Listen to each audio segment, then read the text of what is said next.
அமலாக்கத்துறையினுடைய மேலாண் இயக்குநர் விசாகனிடம் நடைபெற்ற விசாரணை நிறைவு பெற்றிருப்பதாக தற்போது அண்மை செய்தியை பார்க்கின்றோம்.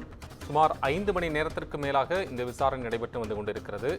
தற்போது அது நிறைவு பெற்றிருக்கிறது. பல்வேறு இடங்களிலும் அமலாக்கத்துறை சோதனை நடைபெற்றது. கடந்த மாதத்தில் அமலாக்கத்துறையினர் டாஸ்மாகுடைய தலைமை அலுவலகத்தில் சோதனை நடத்தினர். இதில் 1000 கோடி ரூபாய்க்கு மேல் ஊழல் நடைபெற்றிருப்பதாக ஒரு குற்றச்சாட்டினையும் அவர்கள் வைத்திருக்கிறார்கள். அதற்கான வாய்ப்பு இருப்பதாக, ஊழல் நடந்திருப்பதாக அமலாக்கத்துறையின் தரப்பில் தெரிவிக்கப்பட்டிருந்தது. இந்த சூழலில் அடுத்தடுத்து அது தொடர்புடைய பல்வேறு இடங்களிலும் அமலாக்கத்துறையினுடைய சோதனை நடைபெற்று வருகிறது. அமலாக்கத்துறையினுடைய மேலாண் இயக்குநராக இருக்கக்கூடிய விசாகன் அவரிடம் 5 மணி நேரத்திற்கு மேலாக நடைபெற்று வந்த இந்த சோதனை விசாரணை நிறைவு பெற்றிருக்கிறது என்பதை பார்க்கின்றோம். விவரங்களை கூடுதலாக வழங்குவதற்காக செய்தியாளர் சுப்பிரமணியன் இணைப்பில். உங்கள் விவரம். அமலாக்கத்துறை அதிகாரிகள் இன்று 12 இடங்களில் சோதனை மேற்கொண்டு வருகிறார்கள். குறிப்பாக டாஸ்மாகில் நடந்த 1000 கோடி முறைகேடு தொடர்பாக இந்த வழக்கு விசாரணை என்பது இன்று நடத்தப்பட்டிருக்கிறது. சோதனையும் மேற்கொள்ளப்பட்டிருக்கிறது.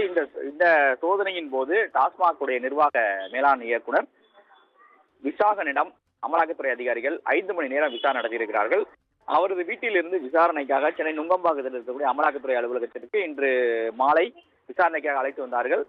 அழைத்து வரப்பட்ட அவரிடம் பல்வேறு கேள்விகள் கேட்டு வாக்குமூலம் பெறப்பட்டிருக்கிறது. ஏற்கனவே நடத்தப்பட்ட சோதனை தொடர்பாக ஆவணங்கள் கைப்பற்றப்பட்ட அடிப்படையில் இந்த விசாரணை என்பது நடத்தப்பட்டிருப்பதாக தெரிவிக்கப்பட்டிருக்கிறது. அது மட்டுமல்லாமல் இந்த விசாரணை இன்னும் நிறைவடையவில்லை, தொடர்ந்து மேற்கொள்ளப்பட இருக்கிறது. ஏற்கனவே 2 முறை விசாகனுக்கு சம்மன் அனுப்பப்பட்டிருந்தது. அந்த சம்மன் அடிப்படையில் அவர் விசாரணைக்கு ஆஜராகவில்லை.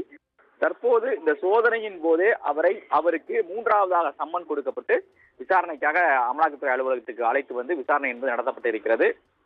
இது மட்டுமல்லாமல் இவருடைய வாக்குமூலம் பதிவு செய்யப்பட்டிருக்க நிலையில் டாஸ்மாகில் நிகழ்ந்த 1000 கோடி ரூபாய் முறைகேடு தொடர்பாக பல்வேறு கேள்விகள் எழுப்பப்பட்டதாக கூறப்படுகிறது.